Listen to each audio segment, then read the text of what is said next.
Hello students and welcome back to Standard 9th Mathematics Digital class. Today we will learn perpendicular bisector theorem and angle bisector theorem from chapter 3 triangles. Perpendicular bisector theorem.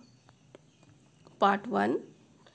Every point on the perpendicular bisector of a segment is equidistant from the endpoints of the segment. Now in the figure, AB is a segment.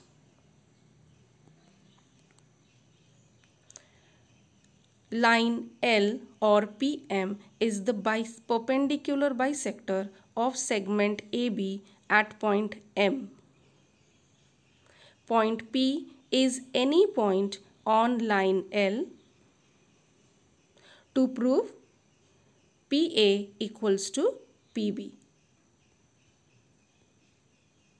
Construction.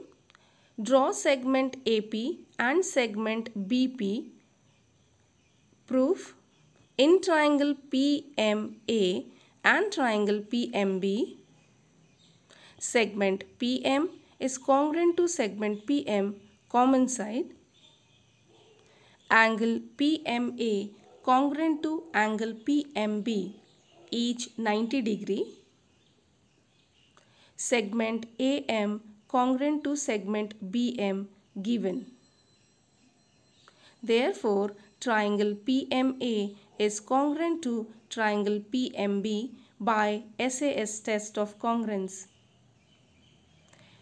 Now, as the two triangles are congruent, their corresponding sides are congruent, and therefore segment PA congruent to segment PB by CSCT, that is corresponding sides of congruent triangles. And therefore length PA equals to length PB.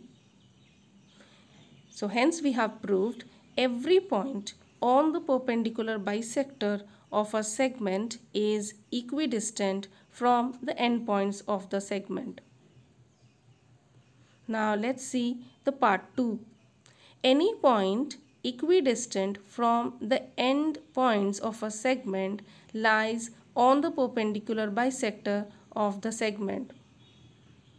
In the figure, point P is any point equidistant from the endpoints of segment AB. That is, PA is equal to PB is given. To prove point P is on the perpendicular bisector of segment AB. Construction. Take midpoint M of segment AB and draw line PM.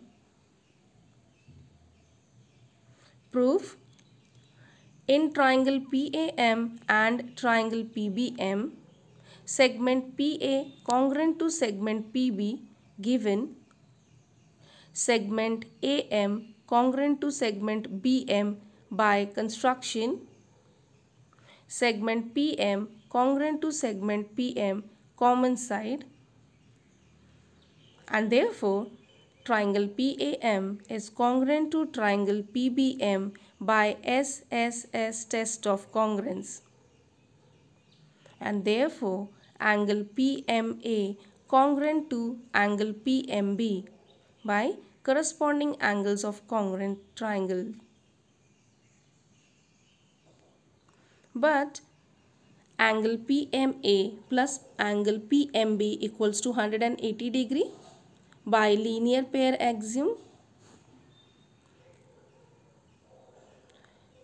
We have already proved angle PMA congruent to angle PMB. So we can substitute angle PMB as PMA, right? So after substituting, we will get angle PMA plus angle PMA equals to 180 degree, since angle PMB equals to angle PMA.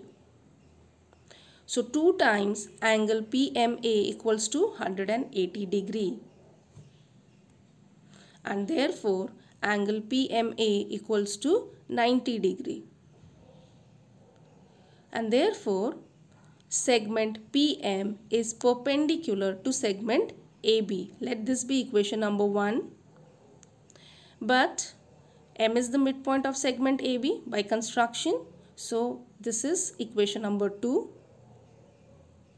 And therefore line PM is the perpendicular bisector of segment AB. So point P is on the perpendicular bisector of segment AB. Now let's learn angle bisector theorem.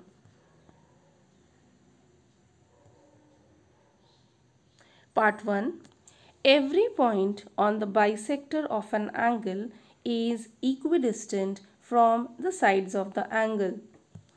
In the figure, ray QS is the bisector of angle PQR.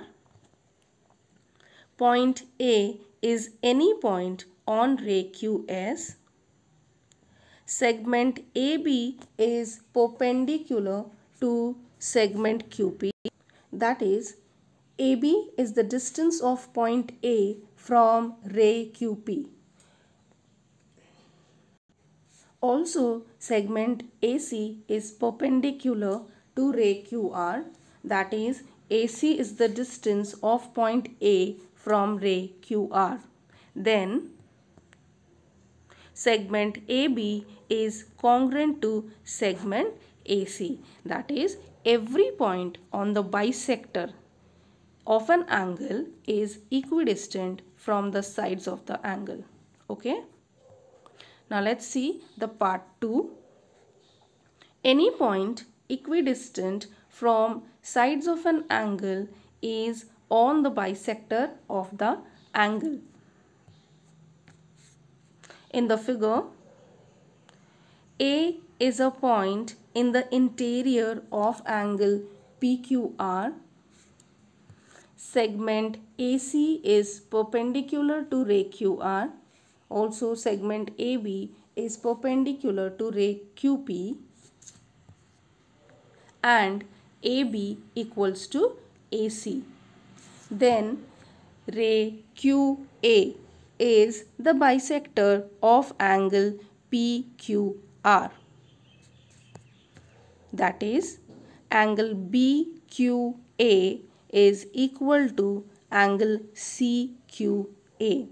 That is, if we take any point equidistant from sides of an angle is always on the bisector of the angle. So students, today we have learned perpendicular bisector theorem and angle bisector theorem. Both theorems are very important. Write them in your notebook. Okay. Thank you.